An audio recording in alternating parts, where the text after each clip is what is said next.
자, 오늘 세상을 사랑하지 말라. 오늘은 제 7장 할 차례입니다. 세상과 분리됨이라고 하는 건데, 이 분리됨이란 말을 우리가 좀 잘 해야 될 것 같아요. 왜냐하면은 요 전에 어떤 내용들이 있었냐면은 요 전에 그 세상의 빛이라고 할 때에 우리가 세상의 빛이 되기 위해서 세상으로부터 멀리 떨어져 나가는 것이 아니라 오히려 세상에서 같이 있는 거예요. 같이 있음에도 불구하고 거기서 세상과 혼합되는 것이 아니라 거기서 그리스도의 위치에 설 수 있어야 되고, 그래야 세상의 빛을 발할 수 있는 것이다.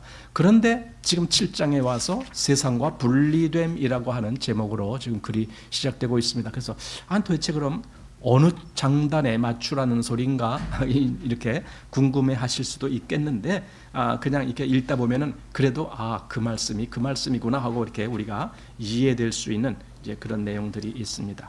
자, 그래서 한번 본문 곧장 들어가겠습니다. 자, 우리는 교회가 사단에게는 옆구리의 가시 같은 존재로 그를 매우 불안하게 하며 그의 행동을 자유롭지 못하게 한다는 것을 보았다. 교회가 비록 세상에 있지만 교회는 세상의 건설을 돕는 것을 거절해야 할 뿐 아니라 세상의 심판에 대해 계속 선포해야 하는 것이다.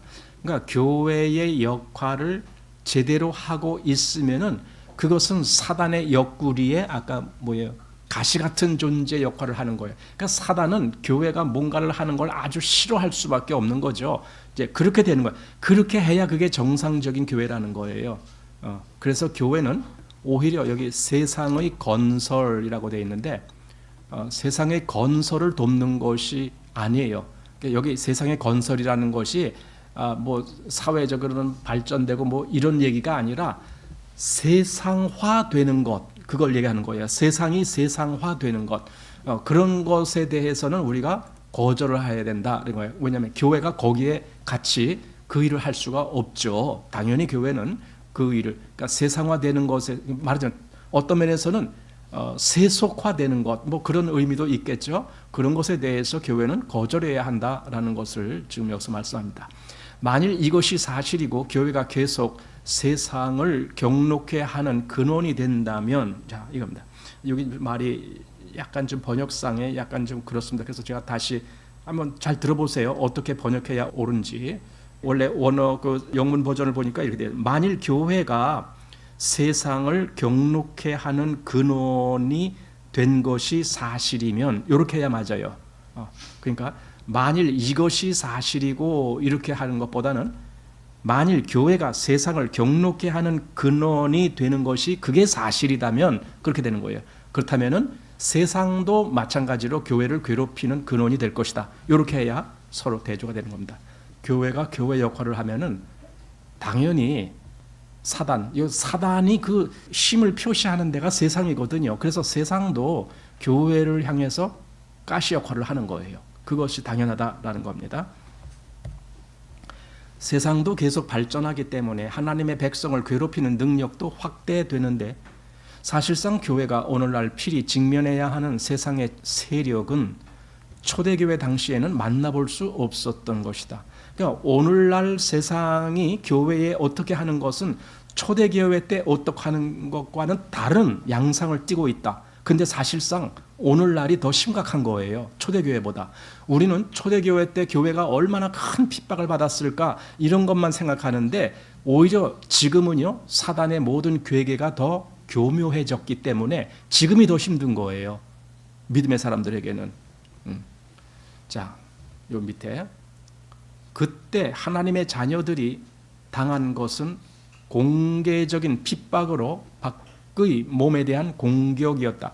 그러니까 이게 그때는 바로 초대교회 때, 그때 교회가 당했던 것은 그냥 다 외부로 다 드러나는 것, 다 노출되는 것, 그런 식으로 성도들을 공격하고 그랬었다. 그래서 사도행전 12장이나 고린도후서 11장, 여기 한번 예를 한번 보겠습니다.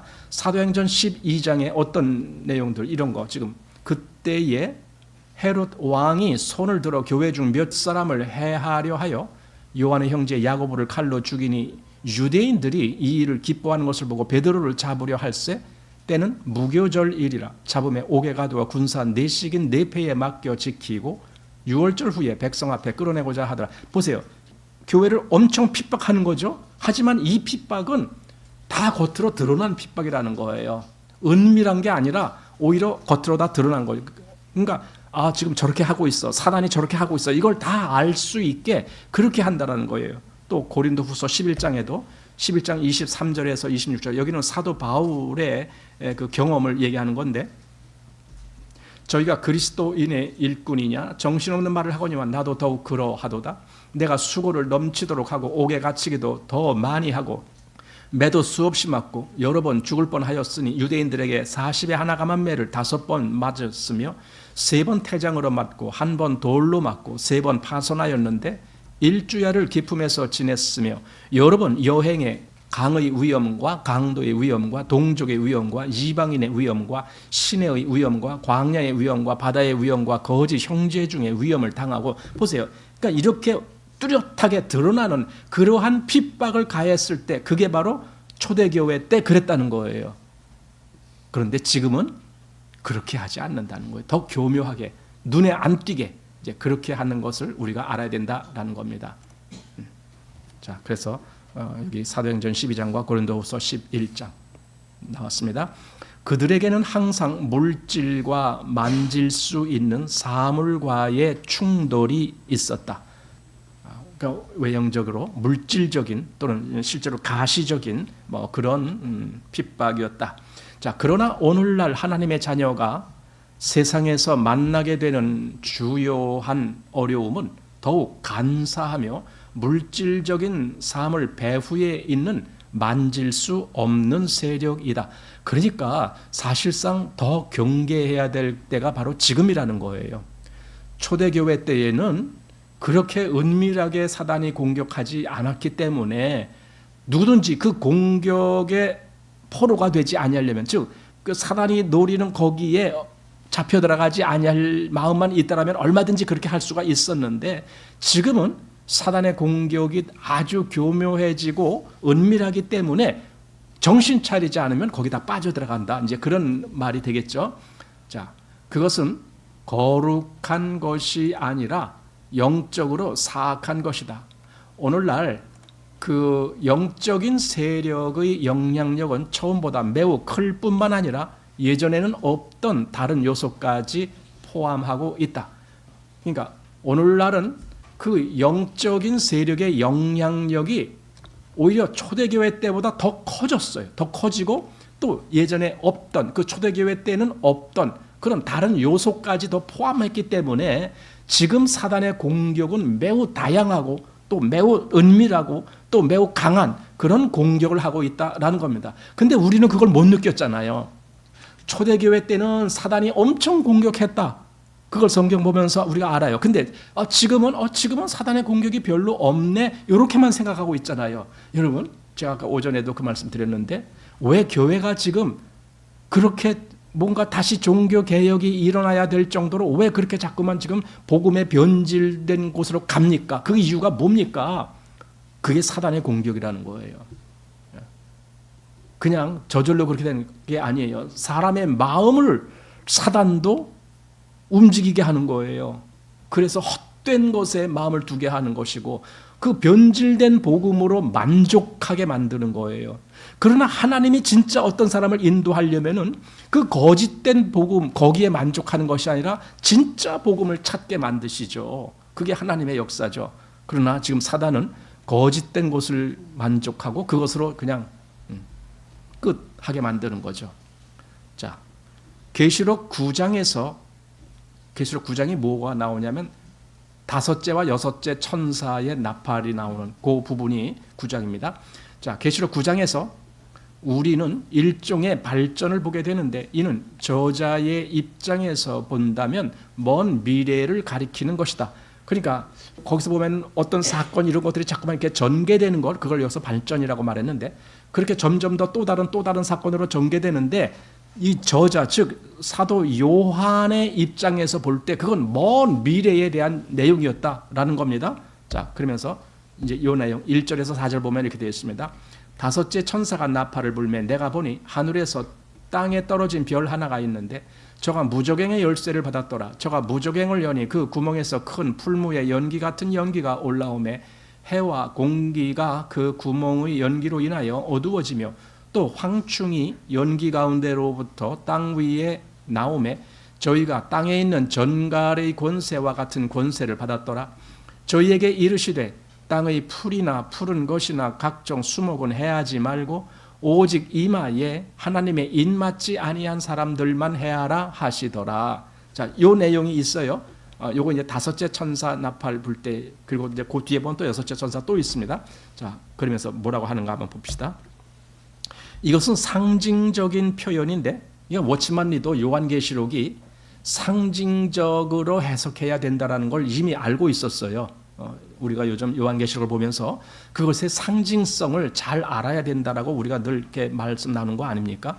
상징적인 표현인데 하늘에서부터 땅에 떨어진 별은 틀림없이 사단을 가리키는 것이며 또한 무저갱은 사단의 창고라고 말할 수 있는 그의 관할 구역임을 알 수 있다. 예. 무저갱 그냥 저 끝이 밑바닥이 없는 깊은 어떤 뭐 구렁텅이 이렇게 해석하면 안 된다 이거예요. 무저갱이라는 것은 여기 사단의 창고, 저는 그랬죠. 사단의 본거지 그랬죠. 그게 바로 또 다른 말로는 바다에서 나오는 짐승할 때 그 바다라는 개념도 역시 그 개념이라는 거예요. 그냥 저기 저 태평양 같은 그런 바다가 아니고 여기 사단의 본거지 같은 그런 데서 나오는 거예요. 자, 이렇게 본다면 종말에는 사단이 특별히 그의 잔꾀를 발휘할 것이며 사람은 자신이 이전에는 대항해 본 적이 없는 영적인 세력을 대항해야 함을 발견할 것이다. 그러니까 요한계시록이 뭡니까? 점점 더 마지막 때가 될 때의 그 사건들이 기록된 것이 요한계시록이란 말이죠.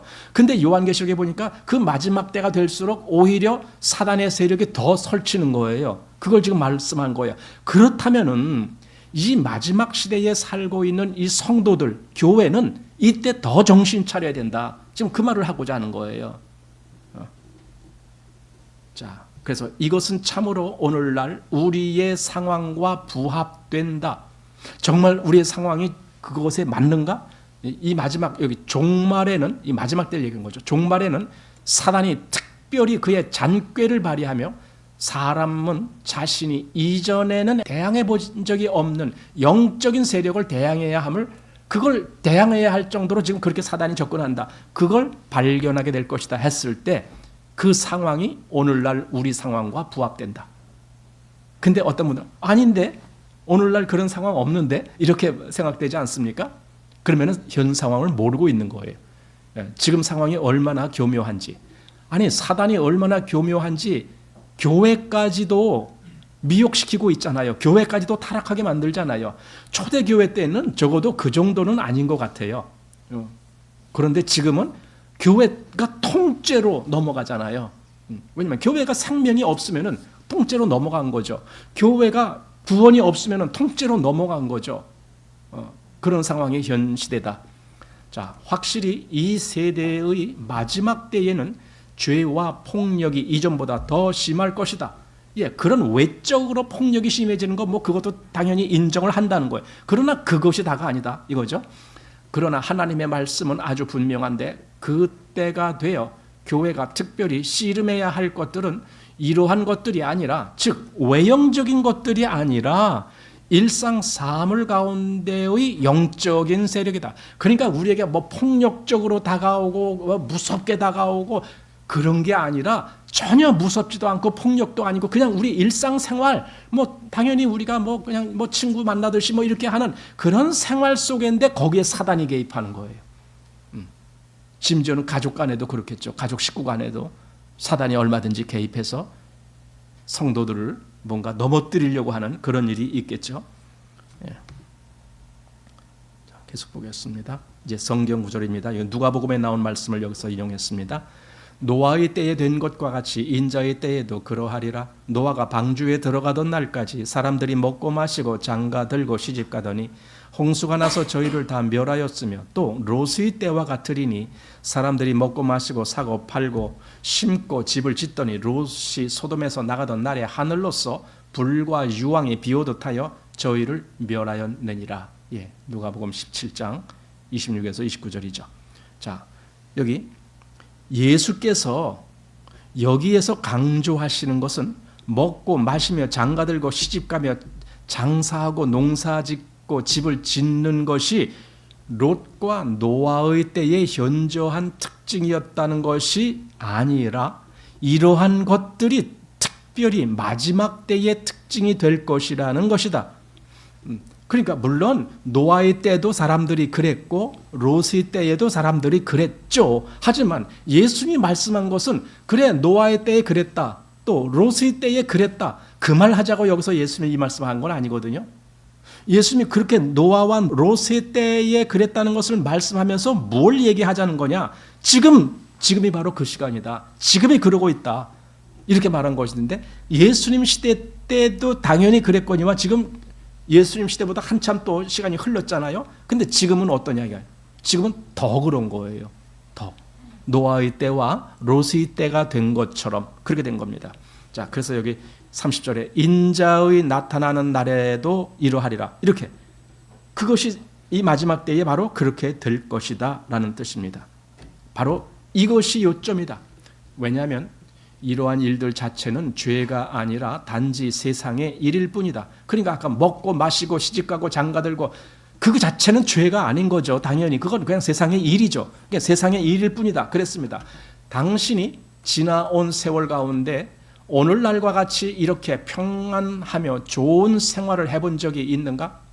지금은 참 평안하죠. 워치만리 때에도 사실 덜 평안했어요. 지금은 더 평안한 거예요. 그러니까 워치만리 때에는 아주 그 정치적으로 세상이 아주 안 좋았어요. 그런데 지금은 어떻습니까? 특별히 어떤 공산주의, 사회주의 그런 나라가 아니라면은 얼마나 편합니까? 얼마나 자유가 보장됩니까? 그게 지금이잖아요. 그러니까 지금은 얼마나 더 좋은 생활인가 그거예요. 그런데 보십시오. 오늘날에 입고 먹는 일이 하나님의 자녀에게는 특별한 짐이 되었다. 그러니까 과거에는 그렇게 외적으로 나한테 오는 어떤 무력이라든가 이런 것으로 인해서 내가 고난을 겪었다. 이제 옛날 사람들이 그랬다는 거죠. 그런데 오늘날은 단순하게 여기 뭐야? 입고 먹는 일. 오히려 그런 일들 속에서 그러니까 자연스러운 일, 평범한 일, 아까 뭐 시집가고 장가들고 뭐 하고 그렇게 다 일상생활이잖아요. 우리 인생에 있는 일이잖아요. 그러니까 그런 일들을 통해서 오히려 거기에 무거운 짐들이 사람들을 억누르고 있다라는 겁니다. 그래서 여기서 지금 오늘날 입고 먹는 일이 이게 짐이 됐다는 말은요. 사람들이 그거 신경 쓰느라고 정신없다. 지금 그 말이에요. 짐. 그걸 짐으로 여기는 거예요. 내가 거기에 신경 쓰지 않으면 나는 먹고 입고 하는 일을 못할 거야. 아마 이런 걱정을 하는 거예요. 그러니까 오늘날 걱정들이 사람들이 그거잖아요. 걱정이 뭡니까? 사는 게 걱정이잖아요. 어떻게 내가 나이 들어서 노년이 되었어도 거지 신세 면하고 뭐 노숙자 신세 면하고 잘 살 수 있을까? 그걸 걱정하고 있잖아요. 그럼 먹는 것, 입는 것 그거 걱정하는 거예요. 인생들이. 옛날에는 아니에요. 옛날에는 적어도 뭘 걱정했어요? 예수 믿는다고 하니까 누가 나를 잡아서 옥에 가두거나 또는 죽게 만들거나 그런 걸 걱정했잖아요. 그런 외적인 가. 근데 오늘날은 그렇게 외적으로 오질 않고 오히려 일상생활 가운데서 온다니까요. 그게 사단의 괴계같이 보이지 않게 온다니까요. 근데 사실은 거기에 사단이 개입하고 있는데 그래서 무엇을 먹어야 하는가, 무엇을 마셔야 하는가, 무엇을 입어야 하는가 대부분의 사람에게는 이러한 것들이 일상적인 화제다. 대화 속에 나오는 주제들이다 이거예요. 말거리가 그것들이에요. 뭐 먹을까, 입을까, 마실까 전부 그런 것들이. 뭐 여러분 가족 예를 들어 예수를 모르는 사람들이라든가 또는 어떤 친척이라든가 뭐 친구라든가 이렇게 만나서 얘기할 때 전부 이런 얘기 아닙니까? 무엇을 먹을까, 입을까, 마실까 뭐 그런 거. 일상생활에 대한 거. 그런 얘기가 다잖아요. 거기다가 조금 더 새로운 주제는 정치 얘기 뭐 그런 거. 요즘은 정치 얘기 못 해요. 왜냐하면 정치 얘기 함부로 했다가는요 어떻게 돼요? 갈라져요 사이가. 요즘은 그런 시대가 됐어요. 친구 사이 갈라지는 건 뭐 금방이고 심지어는 형제들끼리도 뭐 이렇게 된다 뭐 그래요. 정치 얘기하면은. 그래서 하여튼 친한 사람끼리 모이면은 정치 얘기는 일체 꺼내질 않는데요. 이상한 나라죠 지금. 이상한 시대가 됐어요. 근데 우리나라만 그런 게 아니에요. 미국은 더 난리예요 지금. 자, 일종의 세력이 이러한 일들을 생각게 하며 또한 당신이 생활하기 위해서는 이러한 일들을 관심해야 한다. 그러니까 우리의 관심이 먹고 사는 거기에 관심을 쫙 갖게 만든다면 그러면 이 영의 생각은 언제 하느냐고요. 영적인 문제는 언제 생각하느냐고요. 그거 생각할 시간도 없어요. 이렇게 만든다고요, 사단이 지금. 자, 그러나 성경은 우리에게 경고하기를 하나님의 나라는 먹는 것과 마시는 것이 아니요 오직 성령 안에서 의와 평강과 희락이라 이렇게 말씀하거든요. 이게 로마서 지금 14장 17절에 있는 말씀이에요. 그러니까 하나님의 나라는 먹는 것과 마시는 것 그런 거 아니다. 그러니까 관심이, 즉 하나님 나라에 있는 사람이라면은 관심이 어디 있겠느냐 이거예요. 먹고 마시는 거기에 늘 관심이 있겠느냐? 아니다. 뭐에 관심이 있느냐? 성령 안에서, 여기 의까지만 써 있는데 의와 평강과 희락 이런 데 관심이 있는 거예요. 이게 하나님 나라에 있는 사람이에요. 자, 또 성경은 우리에게 너희는 먼저 그의 나라와 그의 의를 구하라. 그리하면 이 모든 것을 너희에게 더하시리라고 말씀한다. 그러니까 먼저 할 것은 하나님의 나라, 하나님의 의. 그게 우리가 구해야 될 먼저인 거예요. 우선순위가 그렇다는 거예요. 그러니까 내가 먹고 마시고 할 그것이 우선순위가 아니라 하나님의 나라와 하나님의 의. 그게 우선순위다라는 겁니다. 자, 성경은 또한 우리에게 너희는 무엇을 입을까, 무엇을 먹을까 염려하지 말라. 하나님께서 들이 꽃과 공중의 새도 돌보시는데 하물며 그분께 속한 우리를 돌보지 않으시겠느냐고 말한다. 그러나 우리가 근심에 빠져 있을 때 하나님은 다만 꽃과 새를 돌볼 뿐 우리는 돌보지 않으시는 것 같다. 그러니까 우리가 보기에는 아니 하나님은 우리를 안 돌보시는 것 같아 이렇게 느끼게 된다는 거예요. 그러나 사실은 그게 아닌데, 자 이제 특별히 강조해야 할 한 가지는 바로 이러한 상황은 비정상적이라는 것이다. 예, 무슨 상황이 비정상적이라고요? 우리의 마음이 무엇을 먹을까 마실까 입을까 여기에 빠지고 있는 거, 그게 비정상이라는 거예요. 그럼 뭐가 정상인데? 하나님의 나라, 하나님의 의를 구하는 거, 그게 정상이라는 거죠. 자, 요즘 많은 그리스도인이 생존을 위해서든 자기 과실을 위해서든 지나치게 먹고 마시는 것을 유의하는데 이것은 매우 비정상적인 상황이며, 예, 그리스도인이 먹고 마시는 일에 너무 치중한다면은 거기에 빠지는 거죠. 그냥 그런 사람이 어떻게 하나님의 나라와 하나님의 의를 구하겠어요? 그냥 먹고 마시는 그것만 이제 진탕이죠.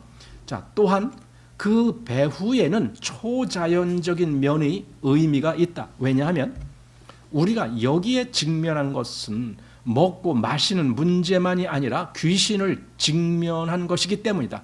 그러니까 단순히 먹고 마시는 문제가 심각한 이유는 그 배후에 귀신, 즉 사단의 악한 영들이 있다. 그게 더 큰 문제다. 그런데 그게 겉으로 보이지 않기 때문에 괜찮은 줄 알고 사람들이 그렇게 살아간다. 특별히 그리스도인들이. 그러나 그리스도인들은 무엇을 먹을까 마실까 여기에도 굉장히 주의해야 된다. 왜냐하면 사단이 개입하니까.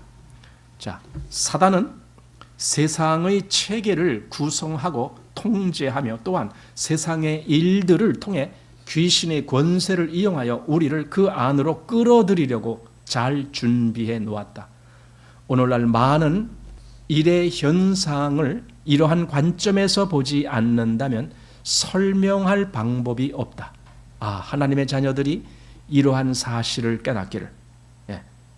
그러니까 하나님의 자녀라고 하는데 실상은 그들의 그 생각, 저는 생각이 제일 중요한 거라고 보여져요. 왜냐하면 사람은 생각하는 대로 움직이거든요. 내가 무엇을 생각하느냐 하면 그걸 하거든요. 늘 먹는 것만 생각하는 사람은 그것만 보이는 거예요. 그 유튜브에 보면은 그 먹는 먹방이라 그러죠. 그거 하는 꽤 유명한 사람들이 있어요. 혹시 아시려나 모르겠는데 쯔양이라고 있어요. 여러분 아시죠? 그 젊은 여자 아가씨예요. 그런데 몸도 아주 갸냘퍼요. 근데 라면 먹었다 하면 15인분 막 이렇게 먹고 막 그런 사람이 있어요. 근데 지난 여름인가요? 7월 달인가요? 언제 무슨 사건이 터졌죠. 그의 그 전 남자친구가 뭘 뭐 폭력적으로 뭘 어떻게 하고 그래서 그렇게 할 수밖에 없었고 뭐 이런 내용들 뭐 그래서 또 그런 일이 있으니까 소위 무슨 뭐 어떤 유튜버들이 꽤 그래도 인지도가 있는 유튜버들이 그런 걸 더 가지고 또 쯔양을 협박해 갖고 막 돈 뜯으려고 하고 막 이제 이런 내용들 사실 쯔양이 유명한 이유는요 그 팔로워라고 하잖아요 거기에 이제 그 구독하는 사람들 그걸 팔로워라고 얘기를 하잖아요. 구독자가 몇 명이냐? 1,000만 명이 넘어요. 그러니까 유튜버가 1,000만 명이 넘는 구독자라면은요 방송국보다도 더 영향력이 있어요. 이런 어떤 공적인 방송보다. 거기서 뭐 한마디 하면은 사람들에게 퍼지는 속도가 방송보다도 더 빠르다는 거예요. 그만큼 영향력이 있는. 그러니까 유튜버들 중에 뭐 꽤 잘 나간다라는 유튜버들이 몇십만 명 정도의 팔로워가 있고 100만 명이 넘으면은 이제 손가락 꼽는 거예요. 100만 명 100만 대에 들어가면은. 그런데 이 친구는 1,000만 명이 넘었어요. 그러니 얼마나 대단한 거예요. 근데 보세요. 저는 참 그래요. 사람들이 먹는데 저렇게 관심이 있구나. 먹는데 팔로워가 1,000만 명이에요. 물론 우리나라만 한 게 아니라 뭐 전 세계에서 그걸 보고 있더라고요. 동남아 특별히 이런데 그런 사람들이. 그래서 1,000만 명. 지금은 아마 그것도 더 될지 몰라요. 그런데 뭐 하여튼 그런 사람들이 이렇게 뭘 먹고 뭐 맛있게 먹고. 근데 그게 긍정적인 역할을 하기도 하는가 봐요. 누구냐면은 암 환자가 있었는데 그 암 환자가 그 뭡니까 투병할 때 그 항암제를 맞고 막 그러면은요 우선 입맛이 떨어지잖아요. 그래서 못 먹잖아요. 근데 그 환자가 그 쯔양이 하는 그 방송을 보면서 나도 저거 먹고 싶다 뭐 이런 마음을 끌게 해서 긍정적인 효과도 있었다고 합니다만은 어떤 사람은 나는 좀 살을 빼야 되는데 저거 보면 자꾸 먹고 싶어서 어떡하나 아마 그럴 사람도 있겠죠. 자, 어쨌든 사람들은 먹는 일에 관심이 많아요. 또 먹는 일에 관심이 많고 그다음에 또 뭐예요? 옷을 입는 거 어떻게 입는가 무엇을 먹을까 마실까 입을까 했을까 옷을 입는 거 거기에도 관심이 많아요. 그래서 유튜브 방송 또는 저 TV 방송에서 인기 있는 게 그거예요. 전부 먹는 거. 그래서 요즘 텔레비전에는 보니까 먹는 방송들이 왜 이렇게 많아요? 무슨 뭐 허영만의 무슨 기행 뭐 그런 것도 있고 또 또 있고 뭐 이런 것도 있고 그냥 전부 먹는 거예요. 그러면서 저 우리 집 근처에 어디 그 사람이 가서 거기서 먹는 방송을 했다. 그러면은 나도 한번 가볼까? 이런 생각이 들잖아요. 그래서 우리 한번 강화에 갔었거든요. 우리 집사람하고 강화 저 만인산 밑에 거기 무슨 비빔밥이라는데 뭐라는데 뭐 그 집이 한번 가서 먹어봤는데 별거 없더라고요. 근데도 일단 거기서 방송에서 그렇게 하면은 그 집은 꽤 맛있을 것 같아. 그러니까 강화 갈 일이 있을 때 우리가 거기 한번 싹 들러오자. 이제 이렇게 이제 하고 이제 한번 들러오는 거죠. 근데 사실 뭐 아무것도 아닌데 그런 거 있다고요. 그러니까 우리는 참 먹는 거, 입는 거, 마시는 거에 관심이 많다. 근데 문제는 그 먹는 거 자체는 죄가 아니에요. 마시는 것 자체는 죄가 아니에요. 그런데 문제는 그 일이 사단이 개입할 수 있는 여지가 많다라는 거죠. 그런데 여기부터 합시다. 사단은 세상의 체계를 구상하고 통제하며 또한 세상의 일들을 통해 귀신의 권세를 이용하여 우리를 그 안으로 끌어들이려고 잘 준비해 놓았다. 그러니까 결국은 먹을까 마실까 입을까 그걸 통해서 뭘 하는 거야? 우리를 그 세상이라고 하는 그 세계로 자꾸만 끌어가는 거예요. 그걸 사단이 노리고 있다는 거예요. 자, 오늘날 많은 일의 현상을 이러한 관점에서 보지 않는다면 설명할 방법이 없다. 하나님의 자녀들이 이러한 사실을 깨닫기를. 과거에 하나님의 성도들은 각종 어려움을 만났지만 여기 과거라고 한 것이 우리가 쉽게 보면 초대교회 때 또는 뭐 그 이후에라도 우리 한참 이전의 성도들 과거에는 하나님의 성도들은 각종 어려움을 만났지만 그런 압력 가운데서도 하나님을 앙망하고 믿고 의지할 수 있었다. 그러나 오늘날의 압력에서 그들은 매우 당황해하고 미혹되어 그분을 믿고 의지할 방법이 없는 것 같다.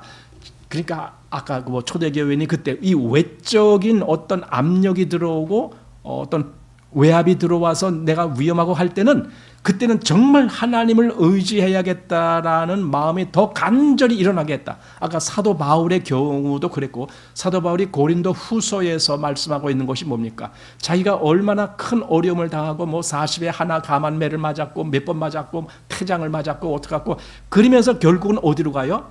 자기를 의지하지 말고 하나님을 의지하게 하는 것이다. 그렇게 말씀하고 있잖아요. 그러니까 외적인 폭력이 왔을 때는 그 생각을 하는 거예요. 아, 내가 더 하나님을 의지해야 되겠다. 그런데 오늘날은 그 외적인 폭력이 아니고 이게 슬그머니 세상 일에서 사단이 개입해서 우리를 세상으로 끌어들일 때는 하나님을 더 의지해야 되겠다라는 생각조차를 못한다는 거예요. 그러니 언제가 더 위험한 거예요? 과거가 위험합니까? 현재가 위험합니까? 지금 현재가 더 위험하다. 지금 그 얘기예요. 자, 우리가 이 모든 압력과 혼란의 근원이 사단임을 깨닫게 하시기를. 예. 자, 결혼에 있어서도 이와 같다. 예, 결혼이라는 문제. 결혼은 사실은 정상적인 것이고 우리가 얼마든지 일상생활에서 그 과정을 거쳐서 또 새로운 가정을 이루고 이렇게 하는 법칙입니다. 그런데 그런 것을 통해서도 또 무슨 일이 일어날까요? 결혼에 있어서도 마찬가지다. 자, 우리는 이 방면에 있어서도 오늘날처럼 이렇게 많은 문제를 만나본 적이 없었다. 오늘날 결혼은 문제가 많다고 하네요. 심각하다고 하네요. 뭔가 이상한 것들이 많다라는 거죠. 청년들은 낡은 전통을 깨뜨리기는 하지만 대체할 만한 새로운 지침을 가지고 있지 않기 때문에 혼란은 더욱 가중된다. 이러한 것에 대한 실제적인 원인은 자연적인 것이 아니라 초자연적인 것이다. 어떤 세대든지 시집가고 장가드는 것은 건전하며 정상적인 것이었다. 그러나 오늘날은 일종의 비정상적인 요소가 이러한 일들 가운데로 끼어들었다. 요즘 미국 사회에 돼가는 그런 일들을 보면은 아주 심각한 우려를 하지 않을 수 없는 그런 문제들이 나옵니다. 그게 뭐냐면 성에 대한 문제입니다. 어떤 기관이나 어떤 단체에서 남, 여 이렇게 구별하면은 법에 저촉이 돼요. 남, 여 구별하지 말아라. 남자 있고 여자 있고 중간도 있다. 뭔가 그렇게. 그래서 학교 화장실을 옛날에는 남녀 구별해서 지으면 끝이었는데 지금은 남녀 따로 있고 중간도 따로 있대요. 중간은 뭔지 모르겠는데 하여튼 그래요. 그렇게 해야 된대요. 학교에서 특별히 교육 과정에서 남자의 역할이 이런 거야 또는 여자의 역할이 이런 거야 이런 내용을 다 뺐대요. 남녀를 구별하는 내용은 다 뺐대요. 그리고 구별 없이 똑같은 거야 그냥. 뭐 이런 식이겠죠. 지금 미국 사회에서 그러고 있습니다. 저는 그러한 과정 속에 다분히 사단이 그 일을 하고 있다라고 저는 느끼고 있어요. 지난주에 광화문에서 많은 교회들이 모여서 뭘 했다 그래요. 그 한 내용의 중심적인 내용이 바로 이 문제입니다. 동성애 문제 이런 거. 그 동성애 문제가 소위 차별금지법이라고 하는 것으로 말미암아 이제 그걸 합법화하느냐 지금 이 문제가 우리나라에서도 게시되고 있는 거예요. 그걸 합법화하면은 지금 미국처럼 우리도 그렇게 되는 거예요.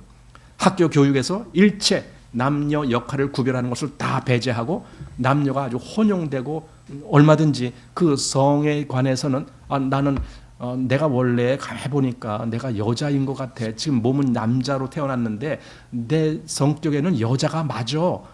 이렇게 하면 그래. 그러니까 너는 이제부터 오늘부터 여자를 해. 이렇게 하게 된다는 거예요. 여러분 그게 뭡니까? 한마디로 이건 하나님의 모든 창조의 질서를 뒤죽박죽 만들겠다라는 거예요. 그건 사단이에요. 그래서 일단 그렇게 하는 사람들의 첫 번째 노리는 것이 가정이에요. 가정을 깨지게 만드는 거예요. 그래서 오늘날 점점 더 결혼하기가 힘들어지는 이유가 그런 것들이에요. 결혼하기 아주 힘들어지잖아요. 옛날에는요, 소위 얼굴도 보지 않고도 결혼한 사람들이 많았어요. 안순 자매님 결혼하실 때 얼굴 보고 했어요? 그때는 그래도 보고 하셨네. 하여튼 근데 우리 옛날 얘기 들어보면은 옛날 뭐 할아버지들 얘기 들어보면은 진짜 결혼하는 날 그날 처음 봤대. 그럼 어떻게 해서 그냥 아버지끼리 옆집 아버지하고 이렇게 아저씨랑 하는데 우리 딸 있으니까 당신 아들하고 결혼시킵시다. 그러면 그게 결혼되는 거예요, 그냥. 그러면 그냥 가서 결혼하는 거. 근데도 그렇게 살았어요. 살고 그리고 잘 살고 그리고 잘 살았기 때문에 그 후손이 우리까지 온 거 아닙니까? 만약에 그렇게 결혼해서 못 살았다면 우리까지 올 수가 없겠죠. 그런데 우리까지 왔다는 것은 그렇게 해서 다들 잘 살았다고요. 근데 오늘날은 그렇게 미리 뭐 사진 보고 얼굴 보고 뭐 미리 연애도 해보고 뭐 해보고 다 해봤는데도 결혼이 너무 힘들어. 너무 힘들어요. 복잡하게 만들고 뭔가 이런 거예요. 그러니까 오늘날에는 이 결혼 문제에 있어서도 사단이 많이 개입한 것 같다라는 생각이 들어요. 왜냐하면 그래야 가정을 깨뜨리니까. 가정을 이루지 못하게 하는 것, 뭐 그런 것. 저희 집도 그래요. 저희 집도 가만히 보면은 원래 계시 집안이 좀 희귀성 아닙니까? 우리나라 전체에 그 전에 언젠가 한번 신문에 났는데 계시를 가진 사람의 수가 천 한 몇십 명밖에 안 돼요. 엄청 적죠. 그러니까 계시 집안은 이 씨가 대단히 귀한데 저희 이제 아버지 대에 아버지의 형제분이 계셔요. 두 분이. 그 위는 또 할아버지죠. 그러니까 아버지 때의 형제분인데 계시 집안 딸들은 성을 잇질 못하잖아요. 아들만 있잖아요. 그러니까 아버지가 둘이에요. 근데 저희 아버지가 형이고 이제 저희 아버지 동생이 작은 집이죠. 말하자면 작은 집이 있습니다. 그 집에도 아들이 둘이 있습니다. 여기도 아들이 둘이 있습니다. 우리 집안에도 우리 아버지도 아들이 둘이 있었고 작은 아버지도 아들이 둘이 있었습니다. 근데 그 작은 아버지의 아들 둘은 아직도 결혼 안 했어요. 작은 아버지의 그 큰 아들이 나랑 나이가 같아요. 근데 아직도 결혼하고 뭐 그 동생 한 2살 아래고 뭐 러시아 가서 박살 따오고 뭐 아무리 그러면 뭐 합니까? 아직 결혼 안 했어요. 그런데도 그러고 있어요. 근데 그럼 우리 집은 어떠냐? 우리 가정, 우리 아버지가 있고 우리 아버지의 아들이 둘인데 제가 동생이고 저희 형이 있었습니다. 형네 집안도 아들 하나 딸 하나 해서 아들이 하나고 우리 집안도 아들 하나 딸은 없고 아들 하나 이렇게 있습니다. 그런데 보세요. 형 집안의 아들도 아직 결혼 안 했어요. 나이가 지금 한 45인가 한 뭐 쉬운 대가나 하여튼 그럴 거예요. 우리 집 아들도 아직 결혼 안 했어요. 그러면은 이게 어떻게 되는 겁니까? 이제 계시 집안은 여기서 끝이에요. 우리 이제 할아버지 때부터 내려오는 그 족보가 끝이에요. 거기서 더 이상 계시가 이어지지가 않아요. 이렇게 되는 거예요. 그러니 얼마나 이게 심각한 거예요. 계시성을 가진 사람이 뭐 1000몇 명에서 조금 있으면 이제 500명으로 되는 거죠. 이제 어쨌든 가정이 원만하게 이루어지지 못하게 하는 이런 일들은 지금 시대에 우리에게 큰 문제가 되는 것이고 그것이 곧 어쩌면은 가정이 파괴되는 일일 수도 있다라는 생각이 들어요. 왜냐하면 가정을 이루지 아니하고 개인주의로 가니까 그런 문제가 있습니다. 자, 그래서 어떤 세대든지 시집가고 장가드는 것은 건전하며 정상적인 것이었다. 그러나 오늘날은 일종의 비정상적인 요소가 이러한 일들 가운데로 끼어들었다. 그러니까 사실 결혼해도 문제가 많다라는 거예요. 거기에 사단이 얼마든지 끼어들어서. 자, 밑에 심고 집을 짓고 사고 파는 일도 이와 같다. 그러니까 결혼 문제만 문제가 아니고 그냥 우리 일상생활에서 심고 집을 짓고 사고 파는 일 여기에도 문제가 있다 이겁니다. 이러한 일들은 모두 전적으로 합법적이고 유익하다고 할 수 있다. 사실은 그래요.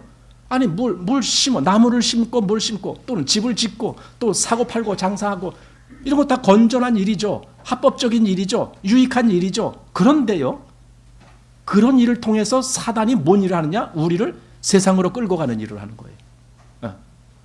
자, 계속 보겠습니다. 그러나 오늘날 이러한 일들이 배후에 있는 권세가 사람을 억누르고 어떤 단계에 이르러서는 그들을 미혹하여 균형을 잃게 한다.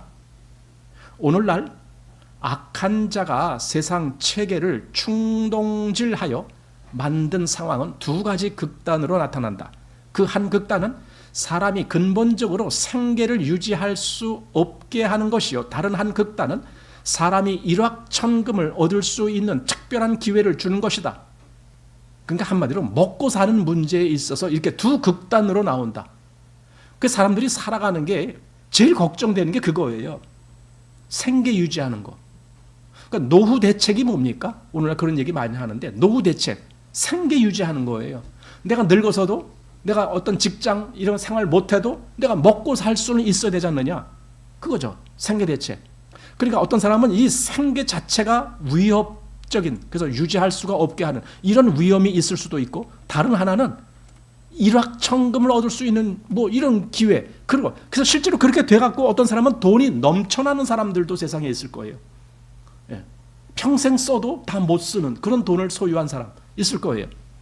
자, 많은 그리스도인들이 한 면에서는 이전에 없던 경제난에 허덕이며 또 한 면에서 이전에 가져보지 못한 치부의 기회를 만난다. 이 두 가지 상황은 다 비정상적인 것이다. 예. 요즘 제가 필리핀 얘기를 할게요. 필리핀은 우리보다 분명히 못 살아요. 평균적으로 뭐 우리보다 한참 못 살아요. 조금 못 사는 것도 아니고 한참 못 살아요. 노동자들의 임금을 기준으로 한다면 우리나라 노동자들은 일당이 얼마입니까? 보통 뭐 요즘은 그 근로자 막노동자들도 일당이 10만 원 넘어야죠. 왜냐하면 한 시간에 그 최저임금이 얼마예요? 만 얼마라는데 뭐 최저임금만 주겠습니까? 좀 더 주겠죠.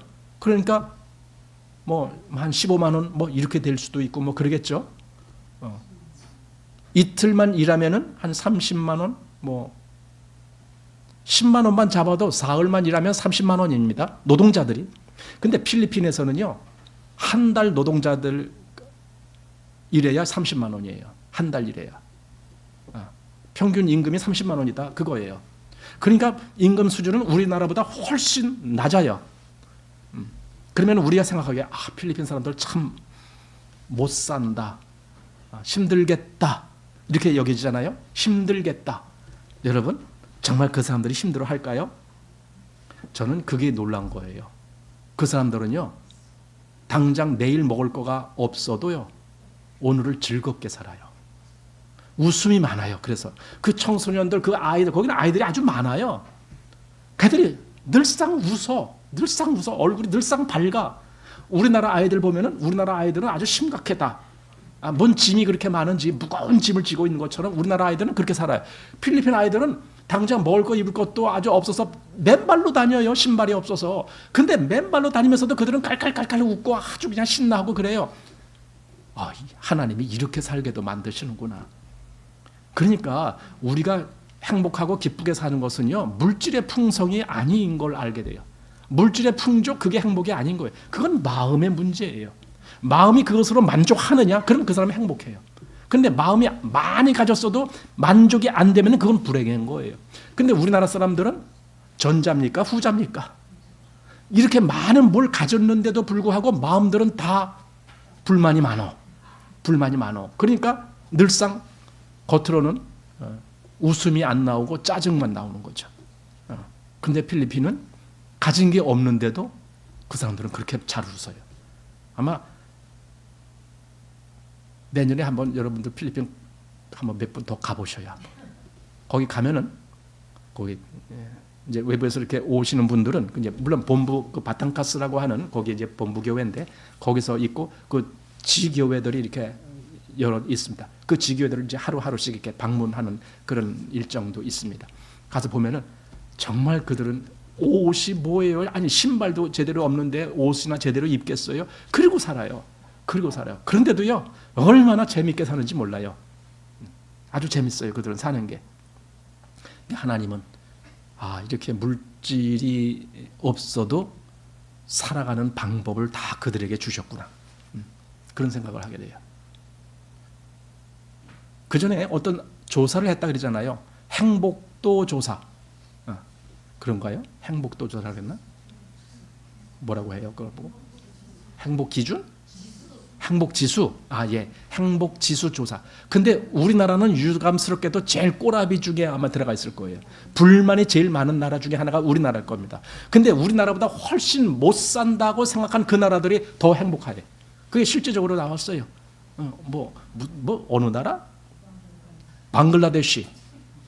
매년 한 번 태풍이 한 번 불어제키면은 뭐 그냥 수백 명씩 희생당하고 하는 그런데 왜 뭔가 이렇게 제대로 관리가 안 되고 하니까 얼마나 사람들이 피해가 당해요. 근데도 사람들은 행복하다는 거예요. 저기 인도 같은, 물론 인도가 그렇게 가난한 나라는 아니에요. 부자들은 엄청 부자지만은 워낙 인구가 많으니까 세계 최고 아닙니까 지금 인구가? 중국보다도 인도가 지금 더 많아요. 그렇게 됐어요. 역전됐어요. 중국은 요즘 결혼도 안 하고 아이들도 안 낳고 하다 보니까 이게 조금 주춤하고 줄어들어요. 근데 인도는 엄청 많이 지금 인구가 했어요. 그래서 거기 사람들은요, 그 겐지스강 아세요? 인도에서 중요한 강이에요. 왜냐하면 그게 그들은 거룩한 강이라고 얘기를 해요. 그 물에. 그래서 사람 죽으면은요 거기다 장사를 지내요. 화장을 해서 뼈로 보내는 건 그건 그나마 약과예요.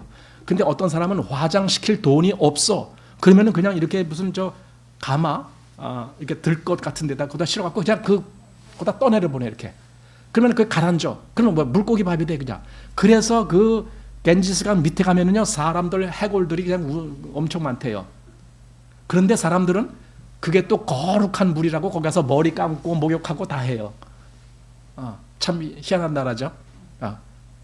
그렇게도 살게 만들어요. 그러니까 참 그게 이상해요. 뭔가 풍성해야만 사람들이 행복하게 사는 게 아니라는 거예요. 자, 여기 보겠습니다. 요즘 당신이 어떤 집에 들어가 누구의 말을 듣든지 간에 당신은 이러한 말을 들을 수 있다. 무슨 말 듣느냐? 보세요. 지난주에 나는 얼마의 돈으로 어떤 물건을 사서 돈을 많이 절약했어요. 이런 얘기.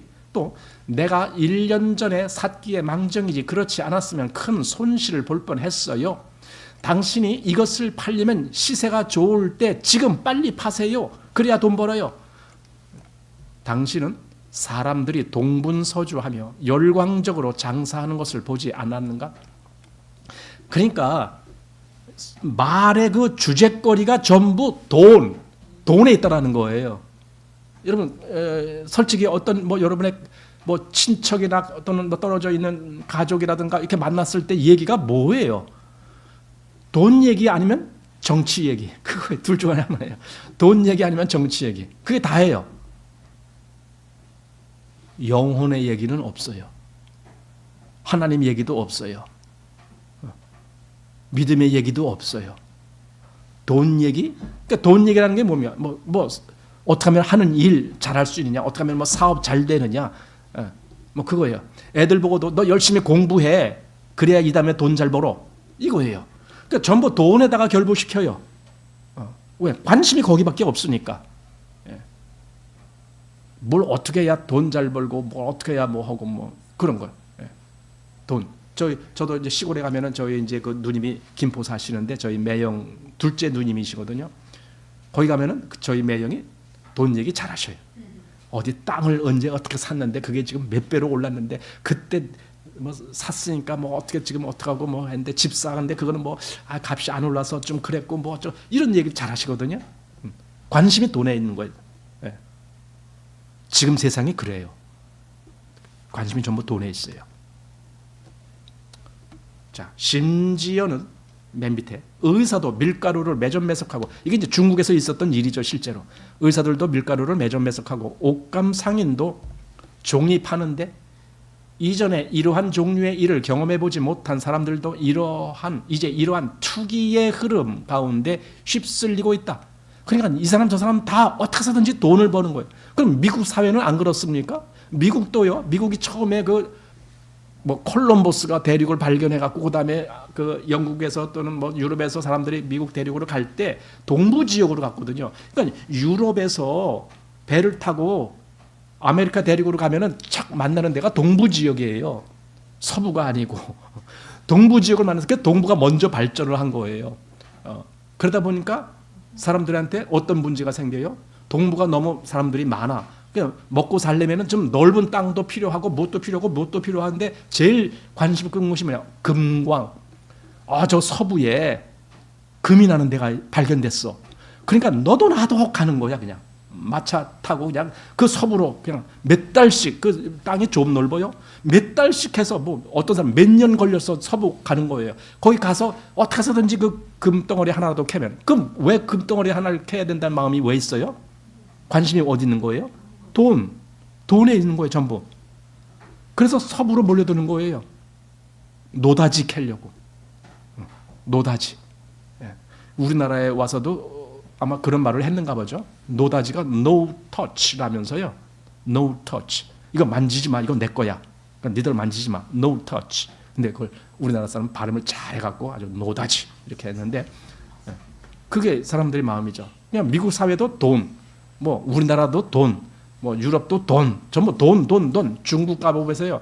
중국은 돈 빼놓으면은 대화가 안 돼요. 전부 돈이에요. 중국 사람들은 무조건 돈이에요. 자, 당신은 일 가운데 일종의 세력이 사람을 사로잡는 것을 보지 못했는가? 사람들은 합당하게 움직이지 않는다. 그들은 이미 비정상적이다. 오늘날의 상업은 단지 돈을 조금 벌거나 조금 손해를 보는 문제가 아니다. 이것은 사단의 체계를 만지는 문제다. 바로 이것이 문제다. 그러니까 돈 하니까 뭐 돈이 뭐 잘못된 겁니까? 여러분, 돈 잘못된 거 없어요. 근데 문제는 돈의 그 거래 속에 사람의 마음이라는 것은 욕심을 따라가게 돼 있고, 그러다 보니까 사단이 원하는 그 길로 가게 돼 있단 말이죠. 우리가 원하든 원하지 않든 간에 일종의 풀려난 특별한 세력이 난무하는 말세에 살고 있다. 이게 풀려난 특별한 세력이라는 것이 뭐겠습니까? 우리 지난번에 요한계시록 할 때에 거기 이런 말씀, 요한계시록 20장 7절 보면은 천년이 참에 사단이 그 옥에서 놓여 나와서 땅의 사방 백성 곧 곡과 마곡을 미혹하여 모아 싸움을 붙이리니 그 수가 바다 모래 같으리라. 저희가 지면에 널리 퍼져 성도들의 진과 사랑하시는 성을 두루매 하늘에서 불이 내려와 저희를 소멸하고, 이렇게 되어 있습니다. 여기 이제 사단이 옥에서 나온다라는 말인데, 이게 천년이 참회라는 것이 어떤 그 천년이 시간적으로 계산해서의 천년이 아니라고 그랬죠. 그렇기 때문에 천년이 찬다라는 개념도 이게 하나님의 역사하시는 어떤 기간이 찼을 때, 그간이 됐을 때, 그때 사단은 얼마든지 나와서 자기 역할을 하게 되는 그런 기회들이 온다. 물론 하나님이 그렇게 하는 이유도 성도들의 믿음의 성장을 위해서 그렇게 하신다 그랬습니다. 그러니까 하나님이 사단도 쓰시는 거예요. 근데 그 사단이 뭘 하느냐? 여기 나와서 물론 뭐 싸움 붙이는 일 뭐 그런 것도 하지만 여기 이런 말이 있어요. 성도들의 진과 사랑하시는 성을 두루매. 이 말이 뭡니까? 성도들을 공격한다는 거예요. 사단의 세력이 성도들을 공격한다고. 물론 그 마지막 때에는 하늘에서 불이 내려와 저희를 소멸한다 이렇게 되어 있지만, 그러니까 여기 싸움을 붙여서 세상 사람들로 하여금 성도들을 공격하게 만든다. 그게 사단의 일이었다고요. 이번에 그 미국에서 대통령 선거 있었잖아요. 근데요, 지금도 사실은요, 그게 뭔가가 일이 딱 이렇게 깨끗하게 정리가 안 돼요. 지금도 음모론이라는 것이 아주 팽배하게 나오고 있습니다. 그 음모론이 뭐냐? 왜 그렇게 대통령 선거 직전까지도 둘이서 막상막하다, 오히려 해리스가 더 앞선다. 왜 이런 뉴스들이 팽배했느냐? 결과를 보니까 트럼프가 월등히 지금 표를 얻었잖아요. 월등하게. 그리고 지금 상원, 하원 다 앞섰어요. 공화당이. 그렇게 돼버렸는데, 그러면은 그 전에는 도대체 뭐가 작동해갖고 둘이서 막상막하고 오히려 해리스가 더 앞선다라고 왜 그런 얘기를 했느냐? 그게 음모론이었다. 이렇게 얘기해요. 근데 음모론이라고 하는데 어떤 음모론이냐? 트럼프가 퍼뜨린 음모다. 왜 퍼뜨렸냐? 해리스 지지하는 사람들로 하여금 안심하게 만들어서 그렇게 바둥바둥 나와서 선거하는 일이 없도록. 그게 뭐냐? 젊은이들은 선거 잘 안 하거든요. 그냥 그날 놀러 가거나 뭐 이런 걸 더 좋아하거든요. 자기가 해리스 지지하겠어. 근데 해리스가 이기네. 이기는데 굳이 나까지 가서 선거할 필요가 있나? 그러니까 그냥 안 오고 그냥 놀러 간다. 그래서 그렇게 하는 그걸 그러니까 매스컴들을 다 돈으로 매수를 해갖고 그런 뉴스를 보도하게 하고 그것 때문에 국민들도 다 거기에 속아 넘어가게 하고 뭐 그렇게 만들었다. 지금 그렇게 어떤 사람이 주장을 해요. 하지만 그건 뻥입니다. 트럼프가 그렇게 할 필요가 전혀 없을 뿐더러 사실 트럼프나 해리스나 막상 막하여 오히려 해리스가 더 앞선다라고 방송한 그 방송국들은 다 트럼프를 싫어하는 방송국들이에요. 요즘 주류가 그거잖아요. 미국의 매스컴들이 트럼프를 아주 싫어해요. 트럼프 지지하는 그런 데는 극소수예요. 손가락 꼽을 정도로 뭐 팍스 뉴스나 뭐 이런 몇 가지. 해리스 지지하는데 우리가 아는 방송국은 다 해리스 지지했어요.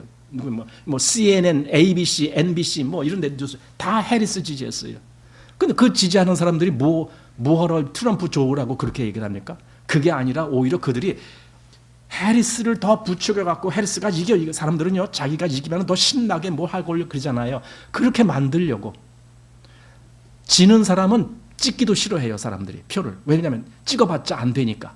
이왕이면은 내가 찍는 사람이 되는 거, 그걸 사람들이 좋아하는 거예요. 그래서 해리스가 더 우세해. 그러니까 해리스 찍어. 자꾸 이러는 거예요. 그렇게 한 것이 더 옳겠다라는 거예요. 이게 이제 음모론 뭐 그런 내용이 나와서 그러는 거예요. 그 지금도요 서로 두 진영 간에 얼마나 지금 대립되고 있는지 몰라요. 그래서 지금 어쩌면 큰일 날 수가 있다. 뭐냐, 대통령 내년에 1월달에 취임하잖아요. 취임하기 전에 어떤 사람이 트럼프를 저격할 수도 있다. 암살할 수도 있다. 그러니 트럼프는 각별히 조심해야 된다. 뭐 이런 얘기도 흐르고 있어요. 얼마든지 암살할 수 있어요. 왜? 지난번에 7월 달에 그런 일이 있었잖아요. 암살 사건.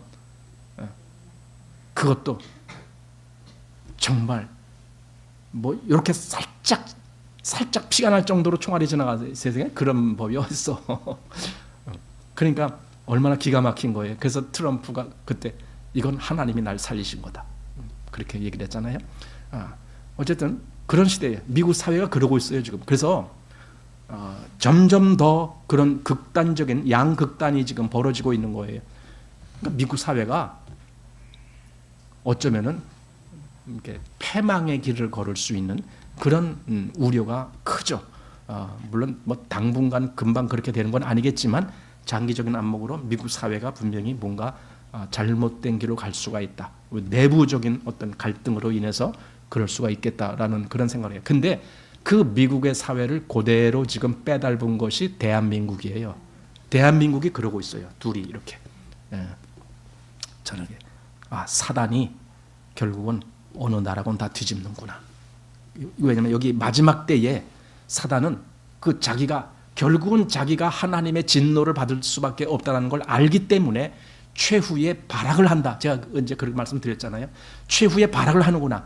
당연히 성도들도 핍박을 하지만 일반 백성들도 사단은 나중에는 결국은 다 그냥 고통 가운데 함께 쓸어가는 거예요. 그게 사단입니다. 그래서 그 일을 아마 하지 않을까라는 생각이 드는 겁니다. 자, 어쨌든 그렇게 해서 오늘은 여기까지만 보고 다음에 요 뒤에 이어서 보겠습니다.